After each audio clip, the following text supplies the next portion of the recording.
In this video, we will talk about a game which was played by the legend Garry Kasparov. But first, I will introduce rule number 4. Be aware of the tempo of the positions. So, quick reminder, attacking rule number 1, bring all your pieces into the game. Rule number 2, eliminate your opponent's defenders.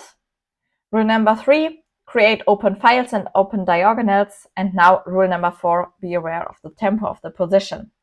So what does this mean, tempo of the position? There are positions where our opponent has no counterplay. In this position, we don't need to hurry. We can first improve our position. We can find the best squares for our pieces. We don't need sacrifices. We don't need forced lines. We can improve first, and we can and we need to play patient. And then there are positions where our opponent has a lot of counterplay. In this position, we need to play very energetic. We need to play moves with threats. We need to play forced moves and maybe sometimes sacrifices. Because if we play slow moves, then our opponent will attack himself. So we need to play moves which force our opponent to play defending moves. And these are positions where it's very important to be aware of the tempo to get the character of the game. So let's see an example of the great Garry Kasparov. This is a game which he played with the black pieces against Sergei Movsesian in the year 2000. And here it's white to move. Kasparov played knight a4 in the last move to attack the pawn on c3. So this is already a very, very sharp position. Kasparov sacrificed a rook against a knight on c3. So some moves ago there was rook takes c3. And white has also an attack on the king's flank, h5, g6. So white needs to open up some files there to attack the king on g8. So here the tempo is very high. We need to play some very energetic moves, because if we play slow moves, then white will just push the attack. But that's also the case for white. White has to attack very fast too, because otherwise black will have the first mating threat against the king on b1. Movsesian played the move bishop c1. And this move was a mistake because it's too slow. White should play immediately h5. Don't lose time for moves like bishop c1. h5 and then h6 or g6 to immediately create counterplay here. Then bring rooks and queen to the king's flank. And this is a position which is equal, but of course very, very sharp. But Movsesian played bishop c1. Kasparov immediately brought a new piece into the game, knight e5. Now h5, good move, but h5 immediately was a lot stronger.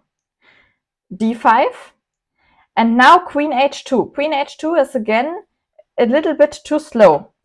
g6 or h6 immediately were better moves. Again, the tempo of the position is very high, it's very sharp. You need to play moves with immediate threats, and queen h2 is too slow.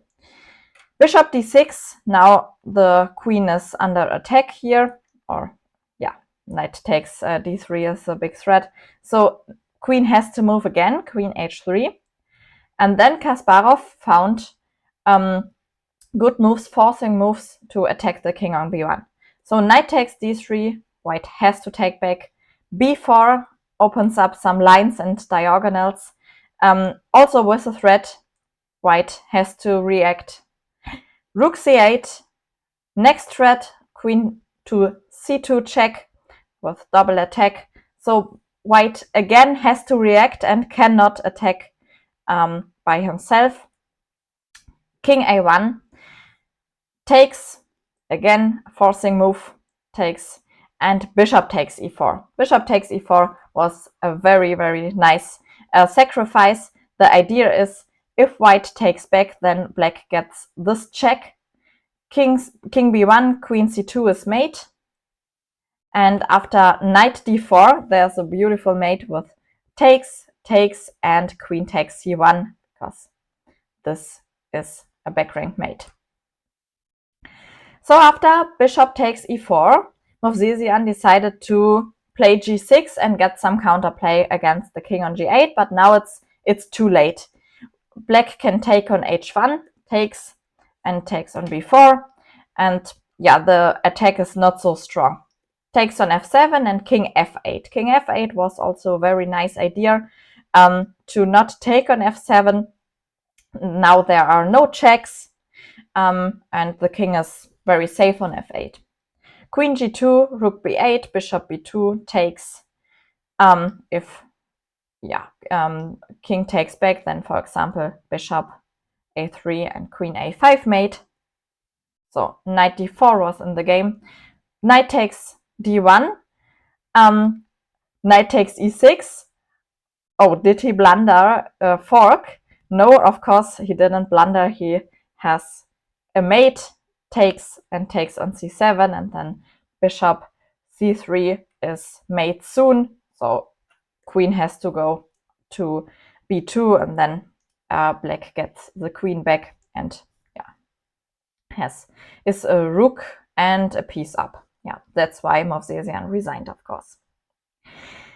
So Kasparov was a very good attacking player because he sensed the danger and sensed the tempo of the position.